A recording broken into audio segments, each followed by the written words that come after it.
Question.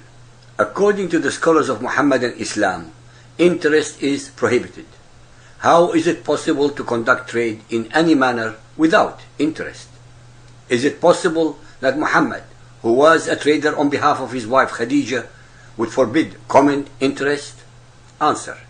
Since 9/11, the financial world in the West has been awash with the Islamic version of commercial transactions without interest.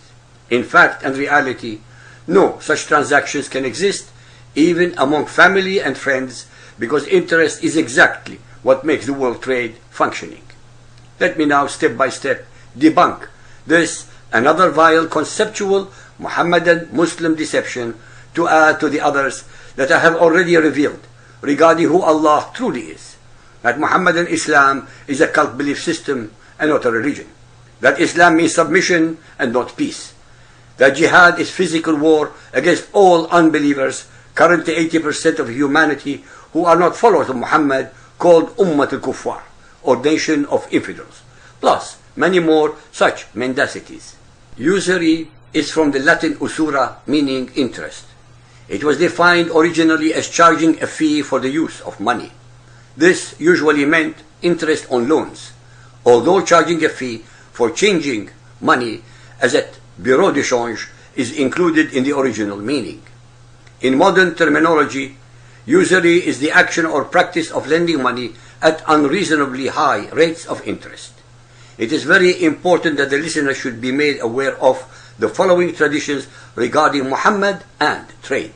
According to the biography of Muhammad as accepted universally by his followers, he was taken as a youth on trading trips by his uncle Abu Talib, who had become the guardian of the orphan Muhammad. Ibn Ishaq, page 81. The following is the tradition regarding Khadija and Muhammad. Khadija, who was a successful businesswoman, needed the services of an honest individual to manage her trade. At that time, Muhammad, who was 22 years of age, was recommended as a suitable choice for the job by several notable people of Mecca. Due to his success in various commercial-related ventures, Khadija prospered in her business. From the above, one must logically assume that Muhammad had to deal with very important trading transactions, both before and after his marriage to Khadija, that required the use of interest on money, either lent or borrowed. It is a historical fact that such commercial agreements and transactions were taking place thousands of years before Muhammad. Hence, he must have understood very well that no business could be conducted without the use of the medium of interest, excepting in the cases of barter dealings. He also may have encountered cases when exorbitant interest rates were either demanded or applied. In any case, based upon Muhammad's background as a merchant, it is inconceivable that he would have prohibited the ordinary use of interest by his followers. In the Quran, interest is called riba, which is copied from the Hebrew ribit, and is vehemently condemned. In the Bible, paying interest on loans is not prohibited.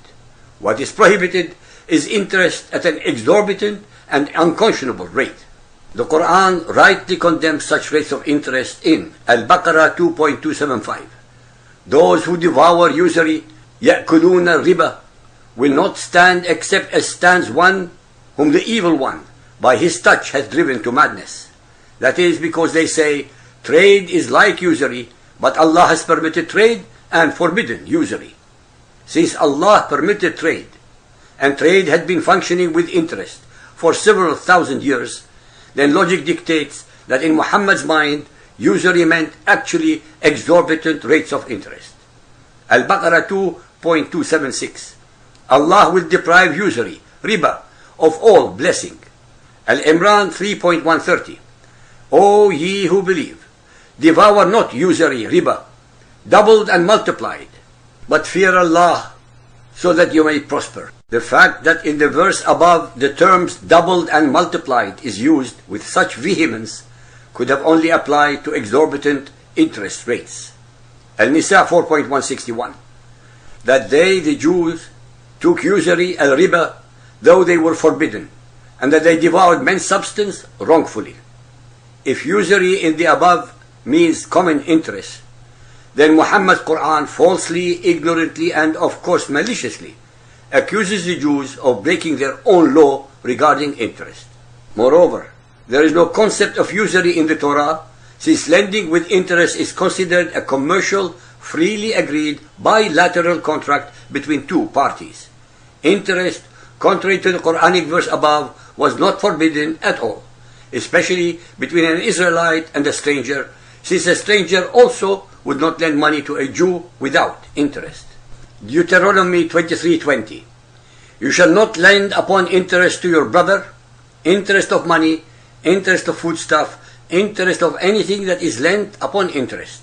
To a stranger you may lend upon interest, but to your brother you shall not lend upon interest.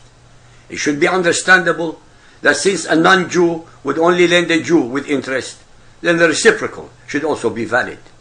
But if usury in the earlier Quranic verses meant exorbitant interest rates, then the verse makes perfect sense, since under this circumstance it should be prohibited. It beggars belief that Muhammad, who was after all a trader before and after his marriage to Khadija, would prohibit common interest, especially concerning his own Quraysh trading tribe. There is absolutely no doubt that riba could only have meant exorbitant interest. All the misunderstandings regarding interest in trade in the Islamic world is due to the fact that, unfortunately for his followers, Muhammad died before having had explained the meaning of the word to them. It was his ignorant, unlearned, and mostly illiterate companions, because they lacked his guidance, extended it in a very illogical and uninformed manner. Al-Tirmidhi Hadith 2830, narrated by Umar ibn al-Khattab. The last verse to be sent down was that on usury, but Allah's Messenger was taken without having expounded it to us. So leave aside usury and whatever is doubtful. Al-Khattab's comment, so leave aside usury and whatever is doubtful, is one among the most astute regarding the subject of usury. He is implying that since Muhammad had not detailed its meaning, Muhammadan scholars should not make a huge and contorted system to circumvent what should be a natural state of affairs. That is why the Muhammadan scholars, ulama, worked out an impressive but convoluted body of literature on interest to circumvent it theologically but not logically.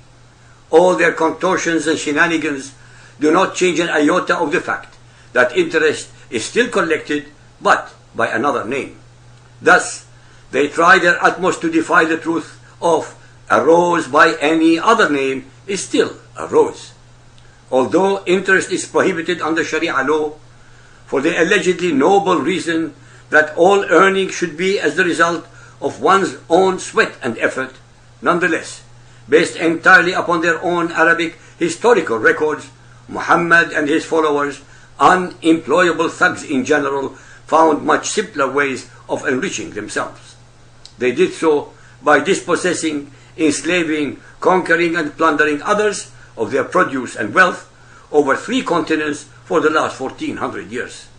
In modern times, the Muhammadans have created an elaborate methodology to circumvent this prohibition and disguise it under an Islamic cloak of terms and financial arrangements, but with exactly the same results, which is to either pay or receive interest but under other names. What the Muhammadan records prove is that when it was applied to those who were not his followers, unbelievers, such as Jews and Christians to start with, he demanded and extorted through a poll tax called jizya, in some cases up to 50% of their produce, without any physical or financial input from him or his followers' side. The Zoroastrian Persians later suffered the same fate. This, of course, was and is not considered by the Muhammadans as an unfair or unjust deal. Al-Tirmidhi Hadith 2826, narrated by Abu Huraira. Allah's Messenger said, usury has 70 parts, the least important being that a man should marry his mother. The term usury used in the above context has no commercial connotation whatsoever. In fact, it is used as a means of expressing an obscene degree of immorality, that a son should marry his mother. Since no commercial transaction is involved, then usury in this instance can only confirm that its meaning applies only to exceptional cases pertaining to totally immoral and or unjust circumstances such as exorbitant interest rates. Sunan of Abu Dawood Hadith 4858, narrated by Sa'id ibn Zayd. The Prophet said, the most prevalent kind of usury is going to lengths in talking unjustly against a Muslim's honor. Once again is the term usury used without any relationship to commercial interest. Once more, it is addressing the issue of excess. Hence, based upon the Muhammadan records themselves, regarding Muhammad's trading endeavors on behalf of his wife, the commercial needs of his Quraysh tribe, and the use of the word riba to mean excess, not related to business, shows that the ignorant followers of Muhammad got it all wrong and put themselves in a totally unnecessary straitjacket.